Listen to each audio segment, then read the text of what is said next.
Malini. Thank you for having us today. Thank you so much for having me today. It's been a pleasure to share my experience and journey here. To start us off, could you share a little bit about your current role and job in aesthetics? Okay, so currently I'm actually the manager of the aesthetic division in a distributor company called IDS and Malaysia. We are based essentially in Malaysia, Singapore, Indonesia, Thailand, and Vietnam. So it's actually a distributor company where we actually supply products, devices, consumables to our customers, which are the aesthetic clinics and aesthetic hospitals. So that's what we do. So currently I've been in this role for the past 1.5 years. Before that, I was also in the corporate industry as a clinical trainer for a different company. So I have been in the corporate business for aesthetics for about 5 years currently. All right, that's amazing. Could you share a little about your journey into medicine? Why did you choose to become a doctor? Okay, that's very interesting. So I come actually from a background family of all doctors. So I grew up, my father's a neurosurgeon, my mom's a general practitioner. So we actually, me and my siblings, we grew up in a family with full of doctors. So it was something that was engraved into us because we grew up, we saw their passion, we saw their commitment to being a doctor and treating patients. We used to go to the clinics, we used to help out in the clinics. So it was something that actually just naturally came to us to be a doctor.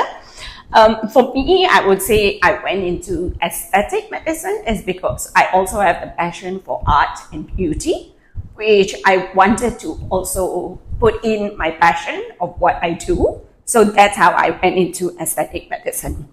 So I started with my housemanship in 2009. I graduated in 2008. I started my housemanship in HKL, Hospital Besar Kuala Lumpur. I did 2 years housemanship there, which after that I did 1 year of MO-ship, followed by I actually then joined a respiratory center, which was also part of HKL, which I was there for 2 years. After that, I was actually transferred to Ministry of Health itself in KL, where I was actually the assistant director for tuberculosis and leprosy unit, which was also a big different change of work and scope, but it was also interesting. So I was there for 2 years, and after that, I left government service, and that's when I joined clinical aesthetic medicine, where I joined an aesthetic clinic and started practicing. I have done clinical aesthetic medicine for about 5 to 6 years before I joined corporate. So I would say I've joined different roles, different positions, but I've still managed to incorporate my passion for aesthetic medicine in every role that I do. All right, that sounds great. How did your experiences during your early clinical years, especially in housemanship and MO-ship, particularly in large city hospitals such as HKL, shape your perspective on the medical profession in Malaysia? Okay, so I would say HKL, like for me, it was 16, 17 years ago. So those days, it was chaotic, it was a mess, it was like, people used to say, if you can survive HKL, you can survive any hospital. I think the busiest hospital that time was HKL and Hospital Klang. These two were the busiest, and I would say throughout my housemanship for the past 2 years, every time I'll be like, oh, is this the right thing? Is this the right thing? Can I survive this? It was chaos. But honestly, after going through that whole process, you know that you can fit anywhere and you can face anything because it's really the root and the heart of medicine. And I would say I am quite lucky that I was posted in such a hospital because that's how I grew from there. What led you to choose to specialize in aesthetic and anti-aging medicine instead of pursuing a more traditional clinical specialty? I think this is what most of our listeners want to hear from you about. Okay, so so for me, it's like I mentioned earlier, I always have this passion for beauty and art.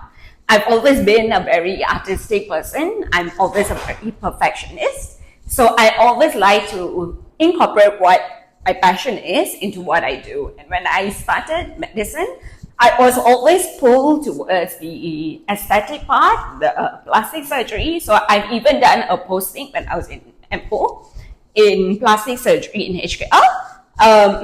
But it was also something that I was keep pulled into aesthetic medicine because, of course, it was the artistic and the beauty part of it, which eventually I'm glad because I still have my passion in what I do.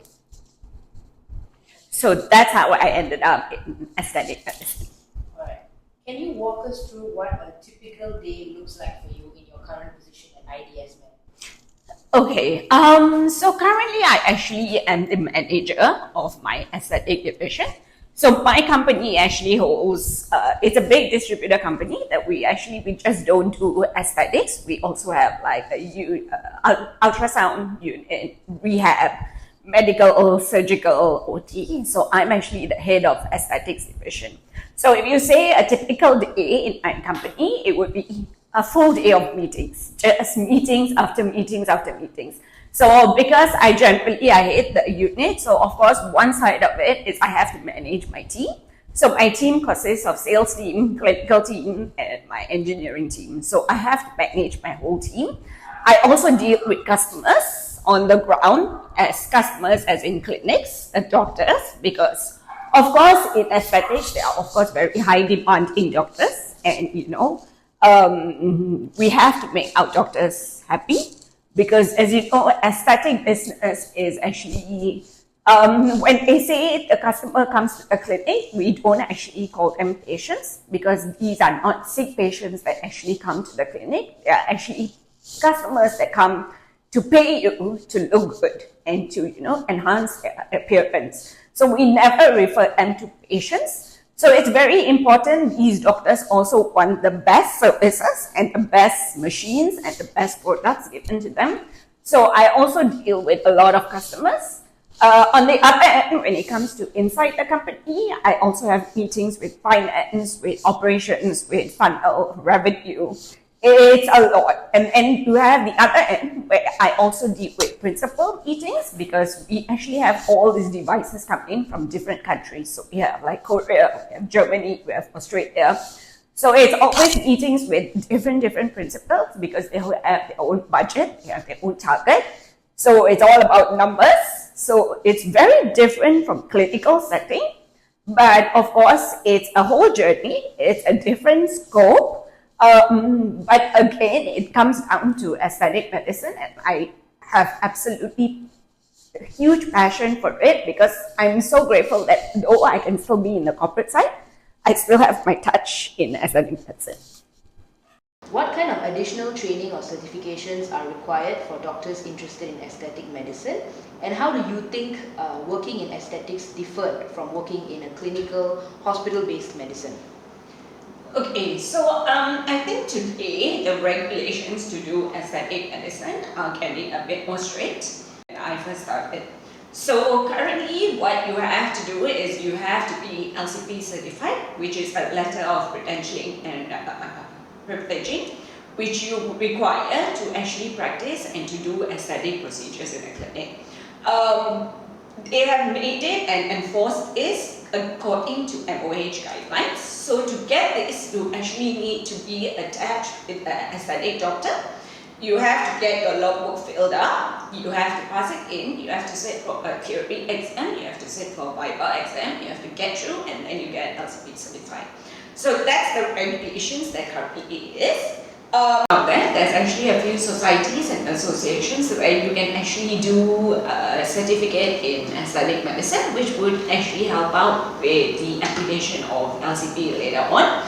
So these are all available currently, but of course, end road, have to be compulsory, is you have to have an LCP to practice or to be in a clinic to do these aesthetic procedures and treatments.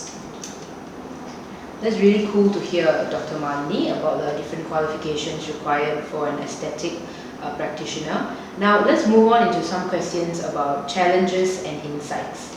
What are some of the biggest challenges you have faced in your career as a doctor so far? Okay, so when it comes to challenges, I think there's challenges in my clinical part, and there's also challenges in now that I'm in the corporate side. So if you're talking about clinical, when I was in clinical and treating customers for aesthetic procedures, of course the one challenge would be we have to always remember that these patients are actually not patients and they're not sick. They're actually coming with money to pay for you to enhance their appearance. And nowadays, because there's so much technology and there's so much information online, half of these customers actually, they already know what they're coming for and they already know, but they're just coming to test to see if you know. And given the consequences that there's actually so many aesthetic clinics in the market, right? For them to come to you is probably because they trust you or they appreciate what you're doing currently in your practice. So you have to always bear in mind that these procedures need to be done with care, and it's something that there needs to be a lot of documentation, because these customers, they will come and it's like you can give them any sort of treatment, and the most important is they need to see that there's a change. So of course documentation like pre-pictures, post-pictures, and it's very important that you show them that there is changes, because a lot of them sometimes come back and because they're paying for these treatments, and if they don't see an obvious change, they think that it's not working. So it's always a process that you have to sit by them for a few treatments. And they can also be a bit demanding, and you need to emphasize on consultation, which is very important. And for me, that is the biggest challenge, because like I said, you're not treating them because they're unwell, you're treating them to enhance their appearance. So it's actually a huge difference. And that should always be at the back of your head when you do aesthetic medicine. So I feel that's a big challenge. Yeah. Okay.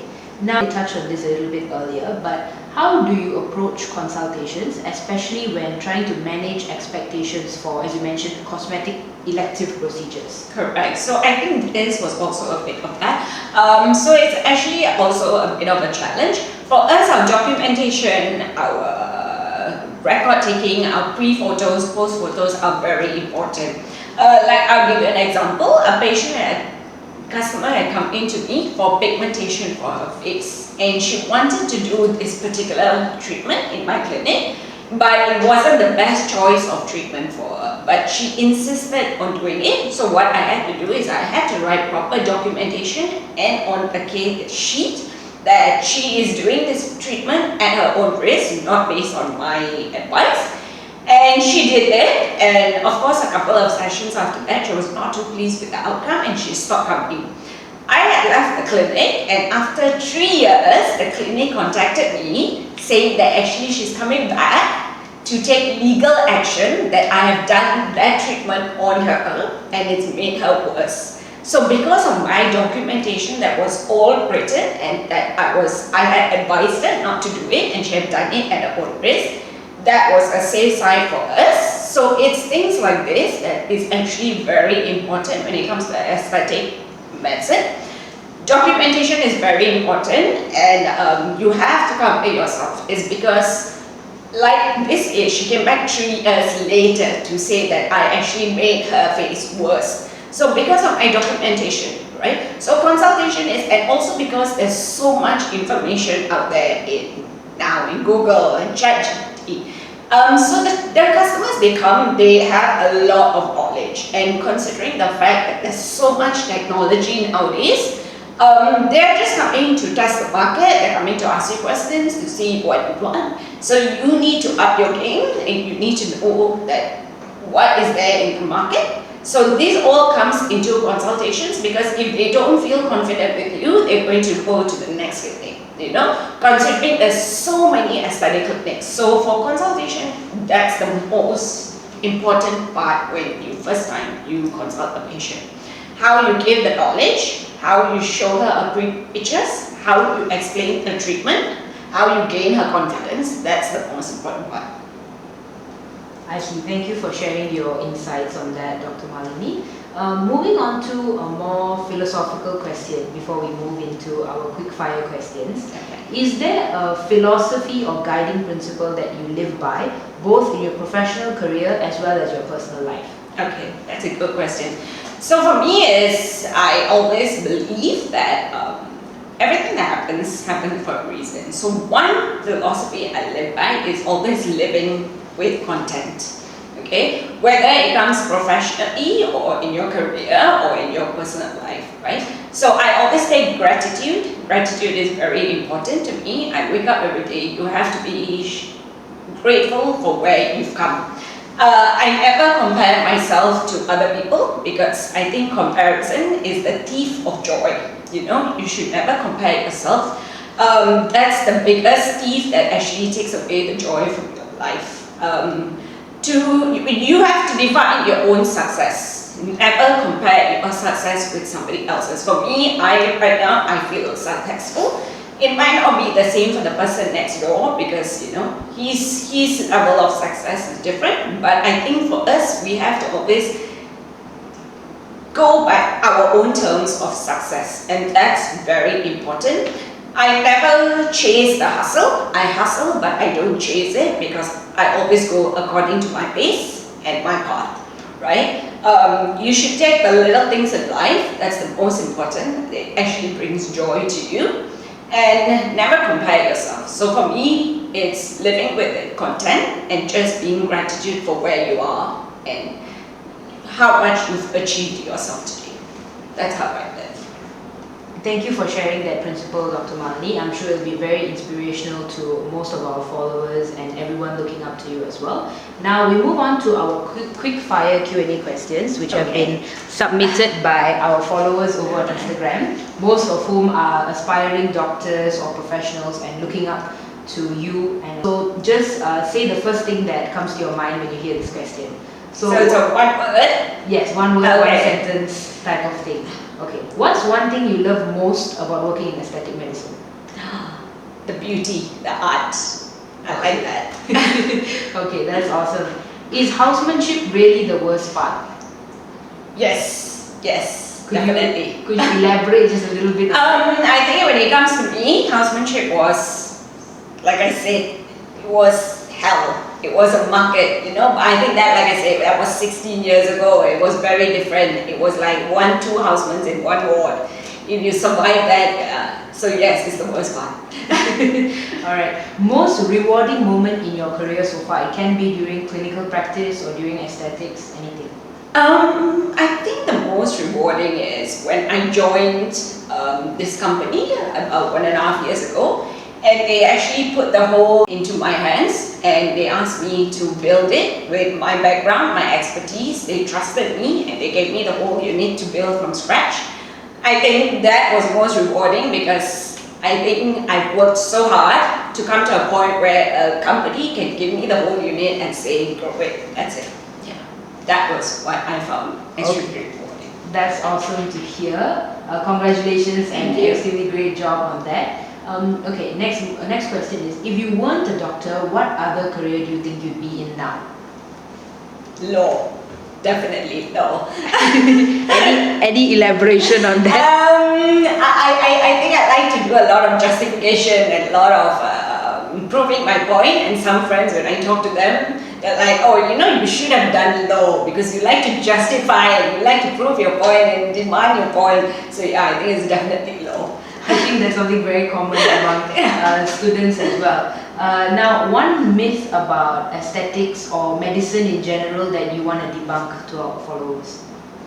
Okay, if I talk about aesthetics, the myth is a lot of people think aesthetics is always fake and dangerous because there's so much horror stories, there's so much stories that, you know, is not being done by proper professionals, and that's why there's so much regulatory now.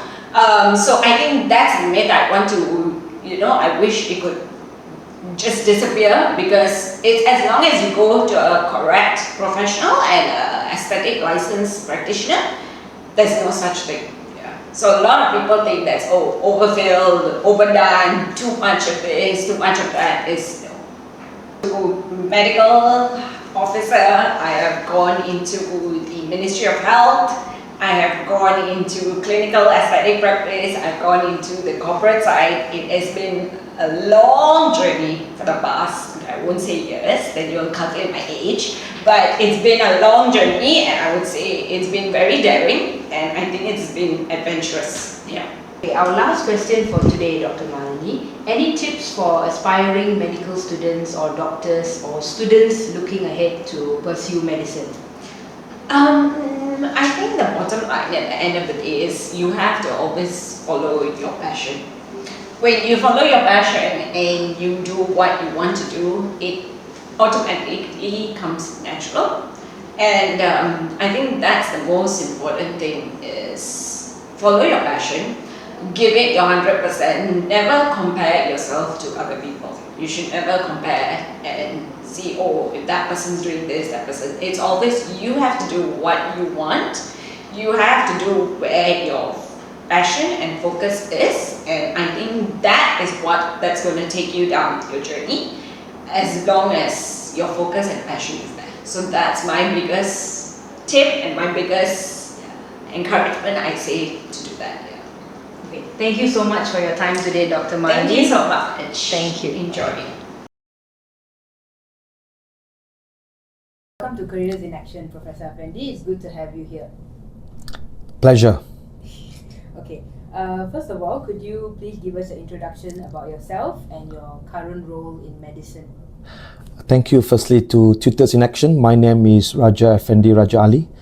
I am professionally a gastroenterologist, a doctor specializing in the digestive disorders, and currently I'm the Dean for the Surgery of Cheah Sunway Medical School in Kuala Lumpur.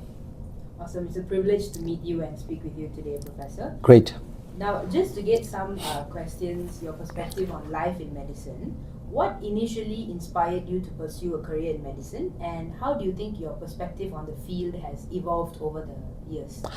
Thank you, Anju. First of all, I do not have intention to be a doctor when I was in college. I love to be a professional footballers. Somehow, things change, motivation by the family members as well as the lecturers when I did A-level. And my lecturers called Mrs. Siva at that time motivated me, has met me personally and mentioned to me that I have a potential to be a medical doctor in the future. So to cut the story short, I did medicine and qualified as the consultant gastroenterologist for the last many years.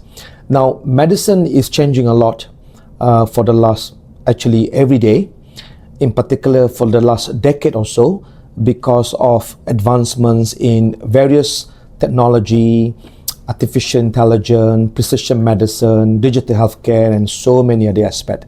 So for those who are completing a study medicine many years ago, and for those who are studying medicine, we have to embrace the change. We have to keep in touch with the changes in various aspects in clinical medicine or whichever field that you are doing. So change is no longer constant. Change can happen exponentially, so we have to embrace the change. Very good to hear your perspective on that, Professor. Thank you for sharing. Now, moving on to more questions personally to you. What do you think are some of the most rewarding and challenging aspects of being a doctor? The most rewarding to be a doctor is to save human beings. The moment you see a very sick patient, you translate your knowledge and practice, he or she getting better. So it is very fulfilling. And of course, there are a lot of challenges. At the moment you graduate as a medical doctors, you have to do internship or housemanship, you have to do medical officers, you have to work harder, you have to do on-call, so many on-call, so many sleepless nights, but that will give you a lot of experience, and these will also teach you how to have a good mental resilience, perseverance, and adaptability, and how to adapt the challenges. So don't be afraid of the obstacles, write the resistance and the problems that we have. So I think have a very strong internal desire for any problem challenges that I'm facing. Yeah. You mentioned Okay. you mentioned how you went through a lot of challenges that strained mental and that helped you build mental resilience. What advice would you give to current doctors or medic students who feel like it's very hard to go through? What do they have to remind themselves, or how do they get through these challenges? Okay, first of all, we all human beings. In life, there be ups and downs. So how we measure when we up, how we tackle when we are down. And you know, it's like heavy rain. It's not like continuously 365 days. The rain will stop, the sun will shine, you know. So have a plan in your life. If you fail to plan, you plan to fail. You really have to have a systematic I suppose duties in your life, when to do, what to study, when to study. Have a good systematic plan, and at the same time also look for the source of mentor, because mentorship is very important to lead you to go to the next level. And if you are in troubles or in real difficulties, work on that difficulties, ask for help, ask for the guidance. And we are not perfect, but actually we have to improve day by day. So there's no benefit of becoming negativity all the time. Analyze your strength and analyze your weakness, and how you convert your weaknesses into the strengths or into the opportunity. So have your happiness index high all the time. Exercise regularly to release the happy hormones so that you are happy all the time. And live at present. You know, live at present, and also think about the future. So don't overthinking at the same time too. Yeah. Well said, Professor. Thank you for sharing some of your personal insights as well. Now, just a question about your clinical career. Why did you choose to specialize in gastroenterology? And are there any moments from your clinical career that have had a lasting impact on how you approach medicine today?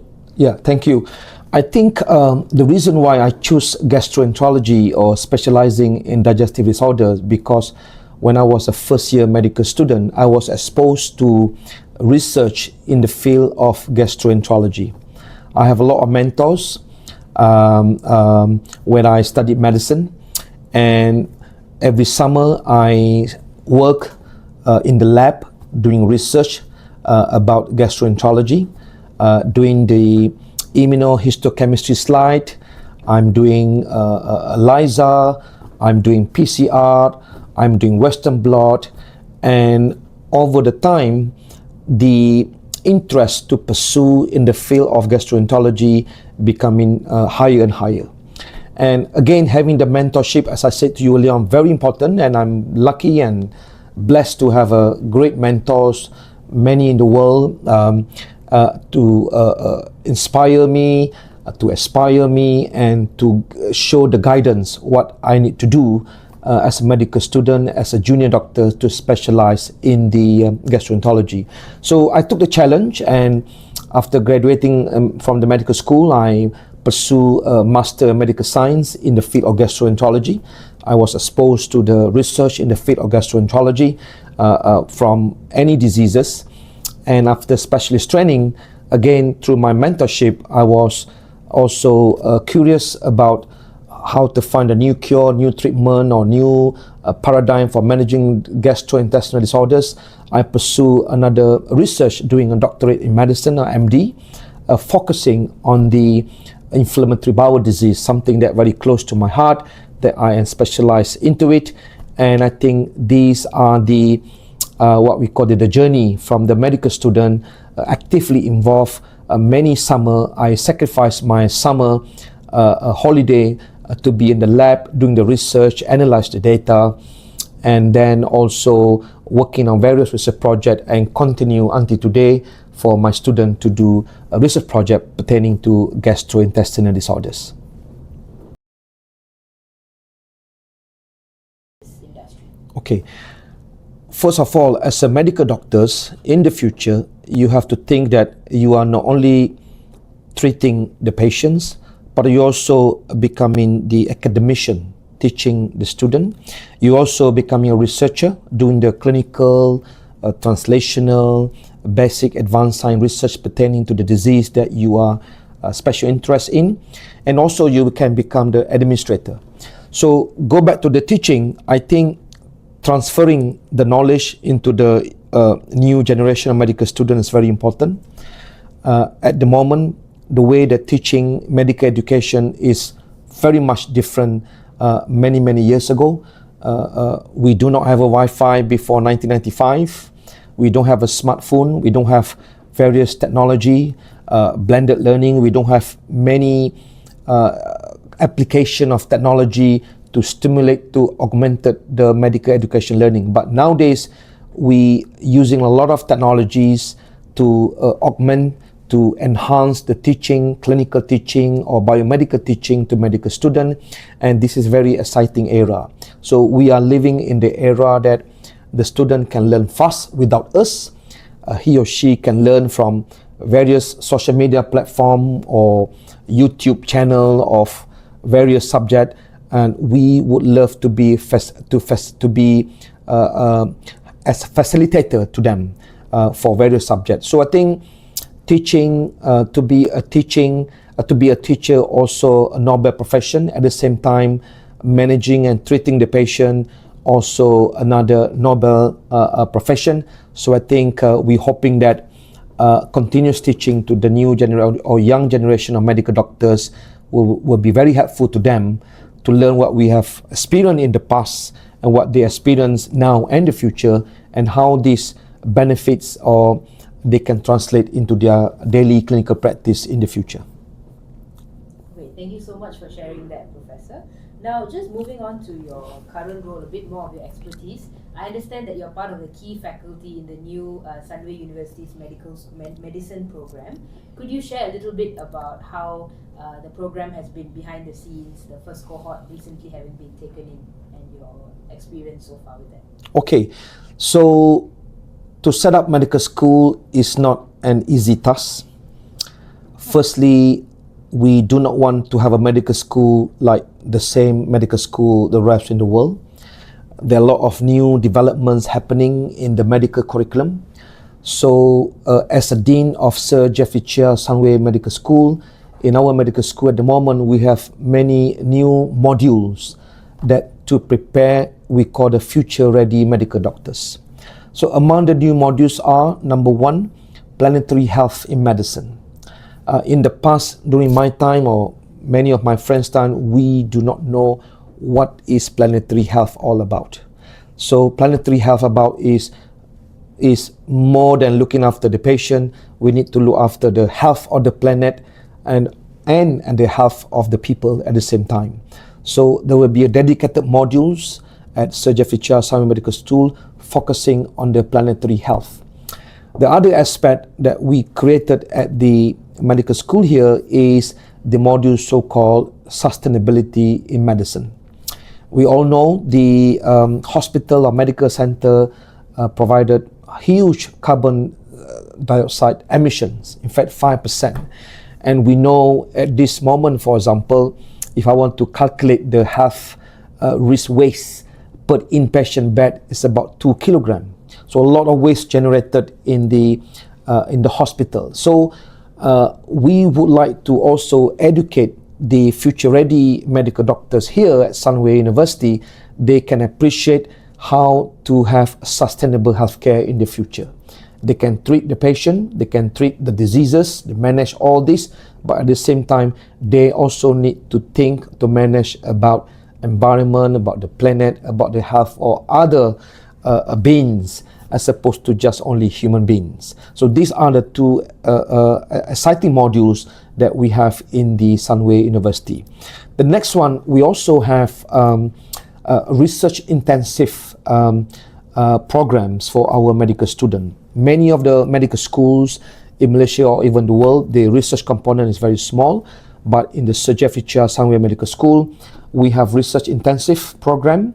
where at the end of the semester 2, year 1, the student will be supervised not only by clinician at the Sunway Medical Center, but also at the scientists at the Sunway University to come out with a research proposal, and this will be going on for the next 2.5 years. So we will teach them the research methodology, how to conduct the research, either clinical research, epidemiological research, laboratory-based research. So they will be supervised by the distinguished clinicians and also scientists. So try to solve or address the gaps that is happening in terms of healthcare or healthcare system in Malaysia. For example, we are dealing with a pandemic of obesity, diabetes, metabolic syndrome. So how can the student do the research on that to make the people aware of this condition is rapidly increasing in our society.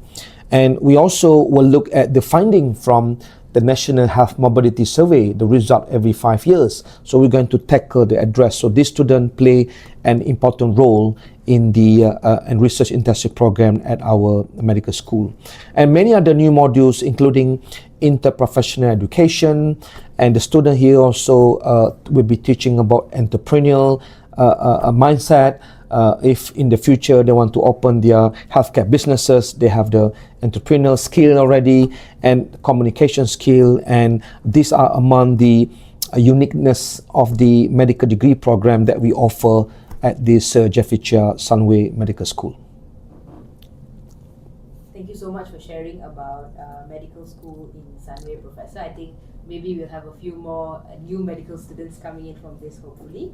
Now, just to touch on the role of AI in healthcare, because I feel like you're at the forefront of medical education in the country as well. So from your perspective as a dean and a professor, as well as a clinician, how do you think the role of healthcare professionals will evolve with the integration of AI? Okay, so artificial intelligence is not longer a new thing anymore. I think we have to embrace the creation of artificial intelligence that's been created many years ago, and some people describe this as augmented intelligence.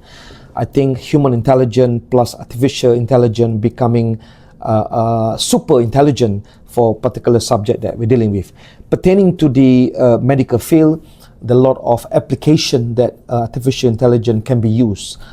For example, in the field of radiology, in the field of pathology, and in the field of those who doing equipment, using equipments like endoscopy. So the application of artificial intelligence will enhance the detection of certain disease at the very early stage compared to the non-AI use in the clinical application. So I think we also have in Sir Jeffrey Cheah Sunway Medical School, there's a module, digital healthcare, including also how to teach the basic concept of artificial intelligence and how the student can actually apply the knowledge of AI in the future in daily clinical practice. I think we cannot go away, we cannot be shy away from having the knowledge of artificial intelligence. If I were to employ someone in the future, I would like he or she to have AI knowledge in their practice, because we know technology may actually speed up our process or working process, or technology will also what we call this help our day-to-day practice. However, a word of caution, technology or AI cannot actually replace the human beings. Yes, there's a issue, there's a way to humanize AI, but we as a human also need to play a part in terms of having human factors, having empathy, many other skill set that has not been in the AI. So we complement using the AI in our practice as a human beings, as a doctors, so that decision, diagnosis, management for various disease that we use application of AI becoming better and better for the care of the patient in the future.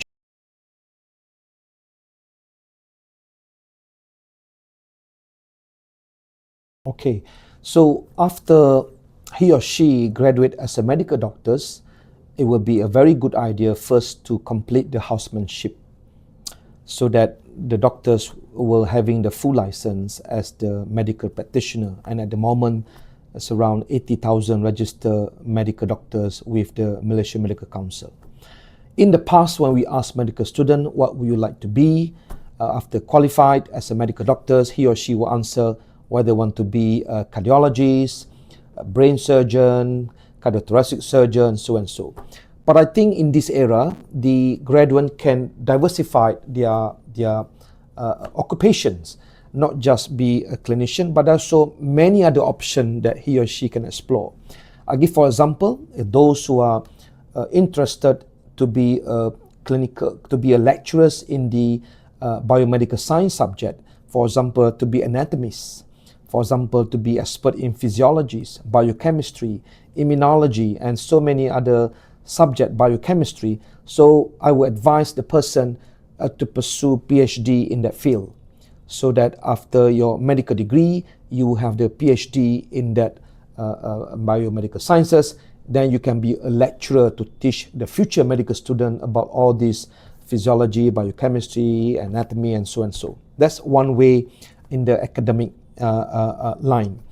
Another one, with the medical degree, you can also pursue to be, for example, hospital administrator. You can also be a manager or chief executive officer of the medical or health center, but it will be highly advantageous if you pursue, let's say, Master of Business Administration. So you will learn a little bit business and how you put this business knowledge into the daily clinical practice. So you will be a hospital administrator.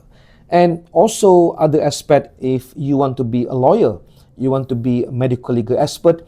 So after your primary medical degree, then you complete internship, or even without completing internship, then you can do LLB or Bachelor in Law, so that you are much powerful than the lawyer who is not trained to be a medical doctor, because you get all the basic necessary concept of diseases or pathology about the diseases happening in the human.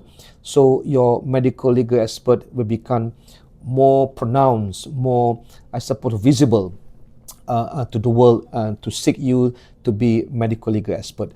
Again, medical doctors can also advance us to do engineering, for example.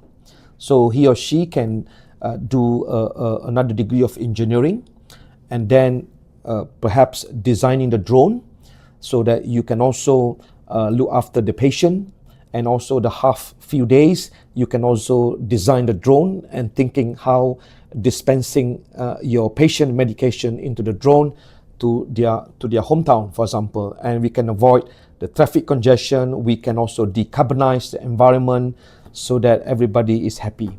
And of course, medical doctors can work in many other sectors, many other industries. So I think above all, career advancement planning is very important.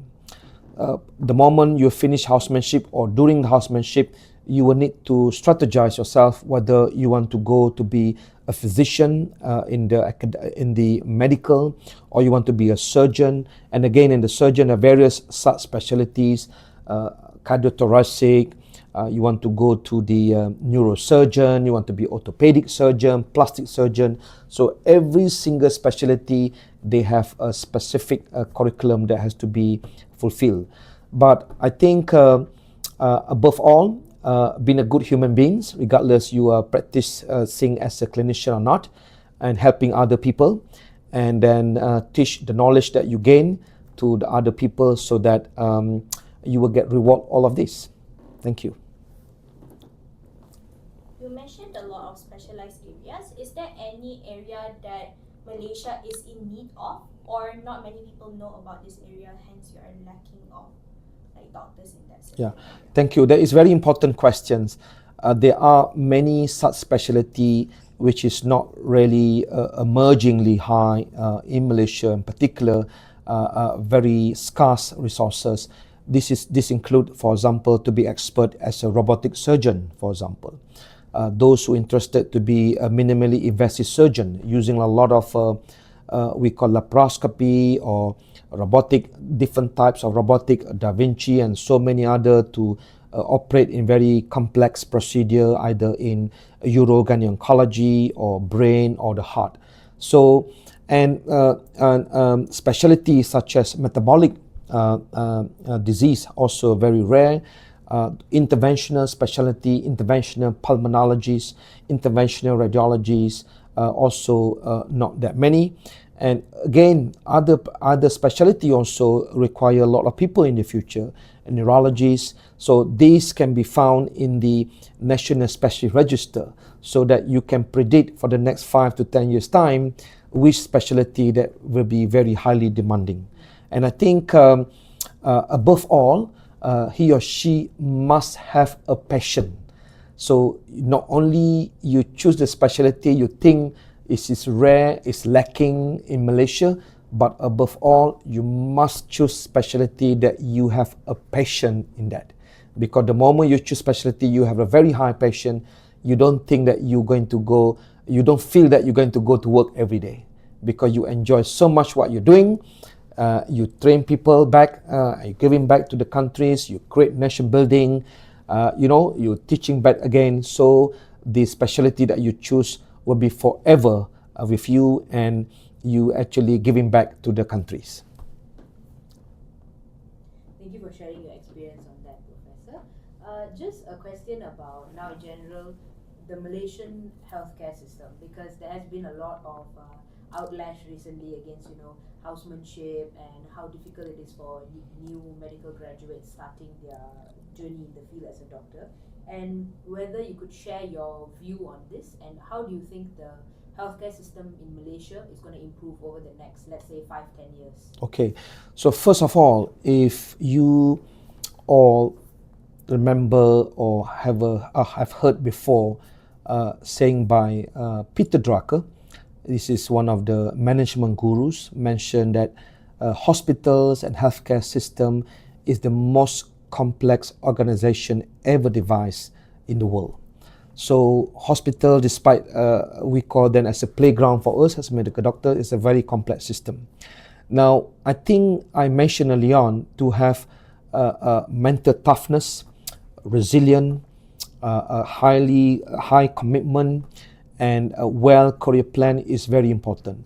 Despite the negativity happening out there, many long hours on call, very frequent, and I'm sure the government or the Ministry of Health will work hard to ensure that the benefits or the working environment for the junior doctors will be improving over the time. And I'm personally very positive for the next many years to come, that the working environment, the incentive, the training program to enter special training program will be bigger. So I think it's about us to face day-to-day challenge. So please do not have a fear on that. Fear could be called face what we call this everything or run, or you must face all the challenges smartly. We must change, we must challenge, or we must embrace these obstacles with a proper plan. Think more about the solution, what to do, what to improve. Don't think much on the problems, and of course I can understand having on-call in the past, many on-call in the past also affecting me, but I think having resilient, having eagerness to complete the training, having the passion to be a specialist in the future, whatever field that you want to choose, a good mentorship system, and also have a passion above all to pursue this, I suppose, very noble profession, and to help people, and then you can educate people, teach people, you can serve people, you can treat people. There's so many things we can do as a medical doctors. And if you look at the data for the last 5 years, the numbers of doctors are declining in Malaysia. So perhaps we have to look into the good news. When there are number in declining, in the future the job opportunity will be high. But you have to equip yourself with all the necessary and accessory parameters, how to be a good, intelligent, smart doctors, not only to be traditional doctor, but also equip yourself with many so-called advanced technology or management issues and many other aspects, so that you become a future-ready medical doctors. Thank you for sharing that, Professor. I'm sure it'll be very useful to our audience because we're trying to highlight sort of doctors who have taken a more unconventional career path. Now, moving on to our next question, which is, what are your thoughts on Malaysia's brain drain? Nowadays, a lot of medical students, dental students, especially in the healthcare industry, they're moving abroad, Ireland, US, UK, to study and eventually work there as well.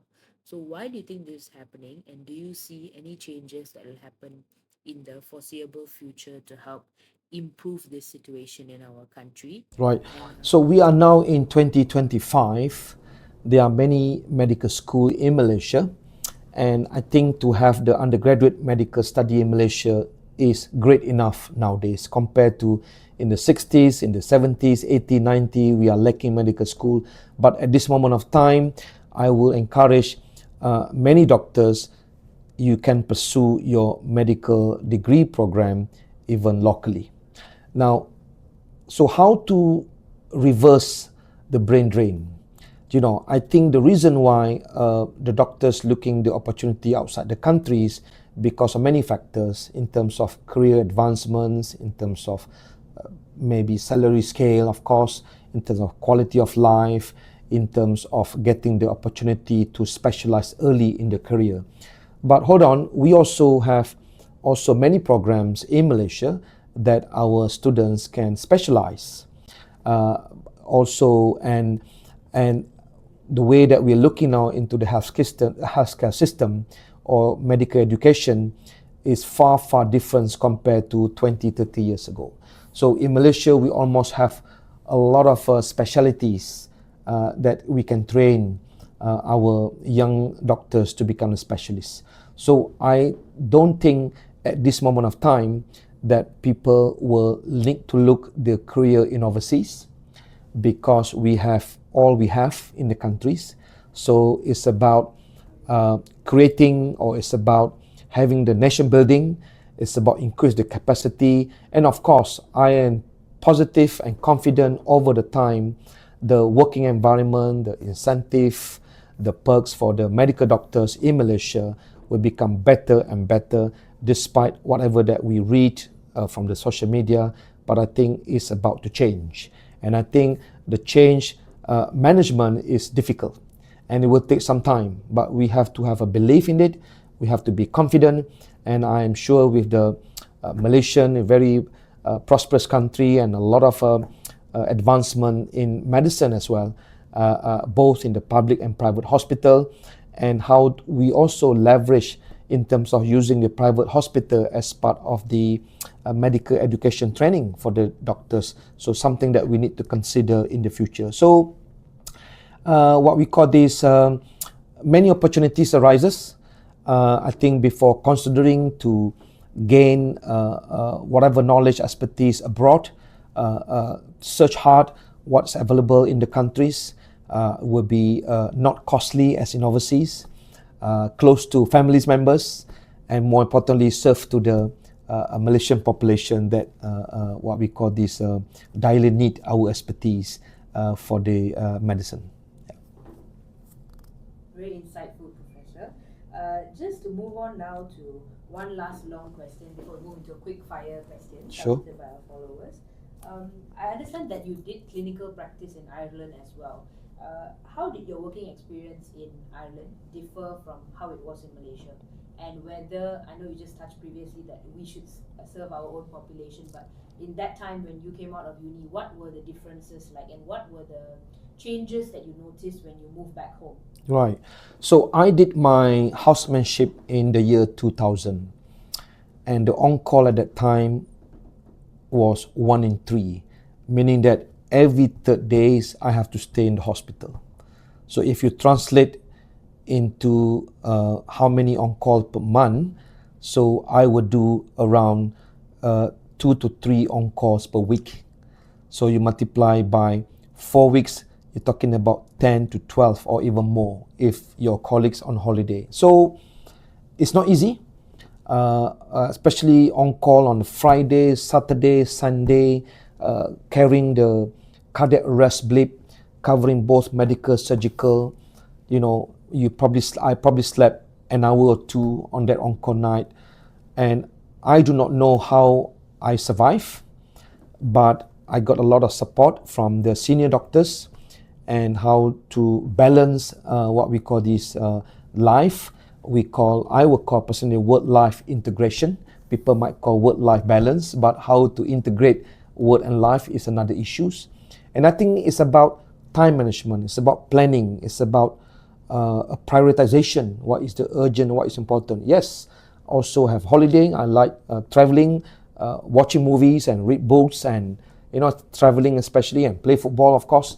So I think it's about how we face the challenges and how we persevere and how we have a good mental health towards the obstacles or challenges that we have. And there's no easy job everywhere in the world.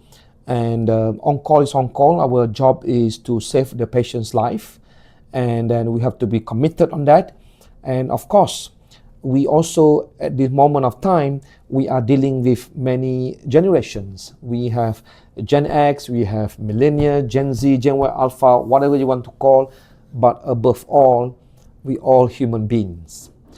People who are born in the digital age, different with analog age. But how we cope with that. So I think we have to have a mental toughness. We have to have a good capitalize our weakness. We have to address the weakness so that it become a strength. We really have to know the threat, how we convert the threat into the opportunity. And also, we also need to discover all other things too. It's not all about hospitals, it's not about all on calls. Sometimes you have to know to switch off, to do something else apart from the medicine. So I think life can be difficult in the past, because if you claiming that you on call once a week, hold on, there's other people on call 3 times a week. If you complain, there's other people on call 4 times a week. You can argue what quality of life is that. Is there any quality of life? Of course, it's very hard, very difficult to manage everything. We are all not Superman or Superwoman, but how we balance it, how we tackle it, how we address it. The moment we have a sleeping time, go sleep. Do not go to the social media. Do not waste your time social media. Sleeping time is a sleeping time. The moment your exam is coming, your professional exam, you have to prioritize. You want to look at Instagram or X or Facebook, or you want to focus on your books. So you have to have that particular discipline.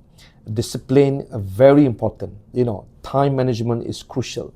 So all of this can be planned and can be designed. It's not by choice. So you do that by design. So if you have that, I don't think any issues at all, whatever industry that you're dealing with. And I personally believe that every problems has a waiting solution, it depending which perspective that you are dealing with, which angle you can look at it. And maintaining your humility, your integrity. Ego is the biggest commodity among the medical doctors. So measure your egos. Low down your egos. Think about there's other people smarter than us or brilliant than us. Learn from the best. That's my advice to all of you. And then don't be upset easily, and control your nerve, keep cool, stay easy, be bold, be different, be daring, and enjoy your life, or enjoy your housemanship, or enjoy your journey as a student or medical doctors. Into our quick fire Q&A, which Okay. has been submitted by our followers online. Okay. The first one is the most rewarding moment in your career. The most rewarding moment in my career is to see my student completing their medical degree program. So that is just a bless, that is just very fulfilling, and me personally has changed their perspective from the student to become a person that will contribute to the families and community as a whole. That's the most rewarding moment. Thanks, Then next one is, do you mind explaining the journey that med students will have to go through? Right. So the journey is not that very difficult. It's not that very easy, but it will take 5 years. From the year 1, you'll be a medical student until 5 years. You may think it's very long, but trust me, and when you graduate, you can email me back. It's not very long at all. Typically in Malaysia, there will be 2 semesters per year, 6 months each. So your medical curriculum will go the journey through 5 years. Firstly, either curriculum integrated or not, the first 2 years we call the preclinical years.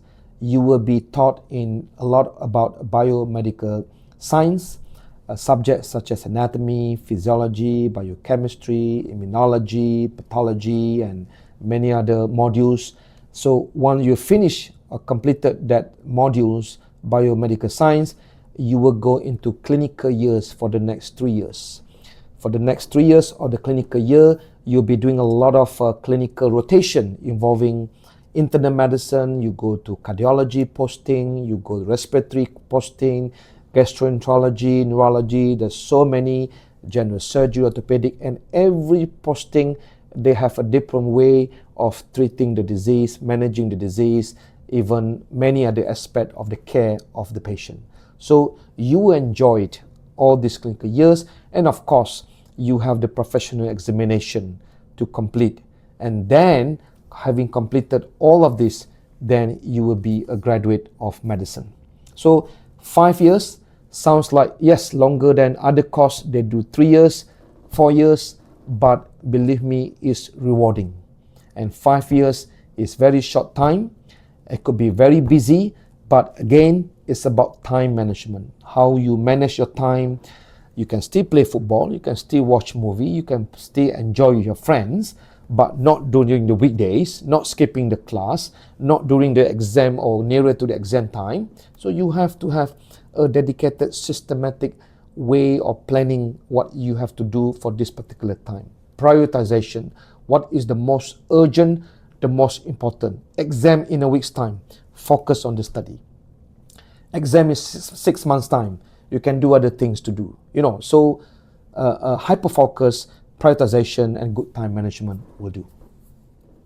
Okay, awesome, doctor.